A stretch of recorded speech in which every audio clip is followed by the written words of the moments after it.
the customer obsession answer that sounds great, but fails the A's appropriate interviewer.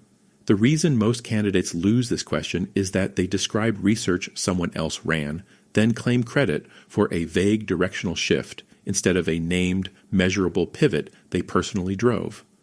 The question is, tell me about a time you made a product decision that started from direct, unmediated customer research, and show how the insight changed the direction and the measurable outcome. This is Microsoft's customer obsession competency in action. The expectation is that you start from real user pain, not internal assumptions, and that this is a repeatable habit, not a one-off story. What the A's appropriate interviewer is actually listening for is whether your customer feedback loop is a system built into how you work, or just one memorable quote you happen to be in the room for.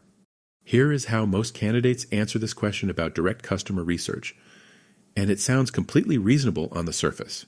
On our enterprise dashboard product, we were planning to add more data visualization options based on stakeholder requests. Our UX team ran a round of user interviews and shared a summary with me. The findings showed that customers were actually struggling with data export, not visualization. I took that insight to our roadmap review and argued for reprioritizing export tooling. We shipped an improved CSV and API export feature 6 months later, and satisfaction scores went up. It reinforced for me that customer research should drive prioritization. Research was conducted by UX team, not the candidate directly. Candidate received a summary, no evidence of unmediated access to customers. Outcome is vague. Satisfaction scores went up, with no metric named, no feedback loop described. Sounds like a one-time event, not a system. Here is what I am writing in the debrief right now. Item 1. Research conducted by UX team. Candidate received a second-hand summary, not direct access. Item 2. No evidence of unmediated customer contact. Insight is filtered and delegated. Item 3. Outcome unquantified.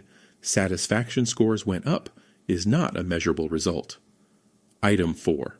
No repeatable feedback mechanism described. Presence as a one-time event, not a system. Verdict. Does not demonstrate customer obsession. Same question, same role. Now listen to a candidate who treats customer access as something they own personally, not something they delegate. I personally scheduled and ran 12 30-minute sessions with enterprise IT admins who managed our Azure data product. No UX intermediary, just me and a discussion guide I built. By session 4, a pattern was clear. Admins were exporting data to reconcile billing across tenants manually every month, and our API response times were making that a 2-hour task. That was not on our roadmap. I brought the recordings to our roadmap review, proposed killing 2 lower priority visualization features, and secured engineering capacity for a bulk export API. We shipped in 8 weeks. Monthly export time dropped from 2 hours to 11 minutes. I then made direct customer sessions a monthly standing ritual for the team, not a one-time fix. Candidate personally conducted 12 sessions. Unmediated, direct customer access confirmed. Named a specific enterprise-relevant pain. Multi-tenant billing reconciliation latency.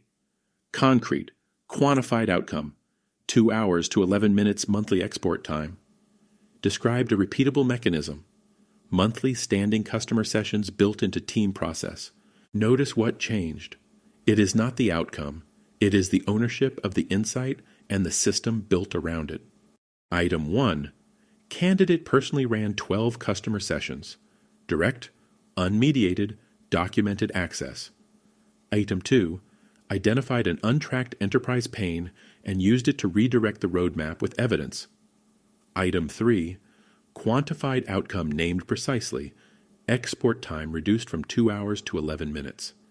Item 4. Built a repeatable monthly feedback ritual. Customer obsession is a system, not a story.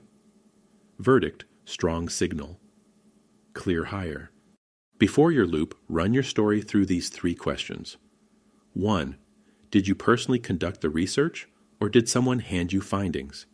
If it was handed to you, the A's appropriate interviewer hears delegation, not obsession. 2. Can you name the exact metric that moved as a direct result? Vague directional language, scores improved, adoption increased, is an automatic flag. 3. Did this become a repeatable process, or did it happen once? One conversation is anecdote. A standing mechanism is the system-level thinking Microsoft evaluates. If you cannot answer yes to all 3, you do not yet have a customer obsession story. You have a customer awareness story, and those do not clear the bar for a Microsoft PM loop. How do your real stories score? Get a personalized report scored against the interview rubric Microsoft uses for your role. Head to interview101.com and find out before your loop does.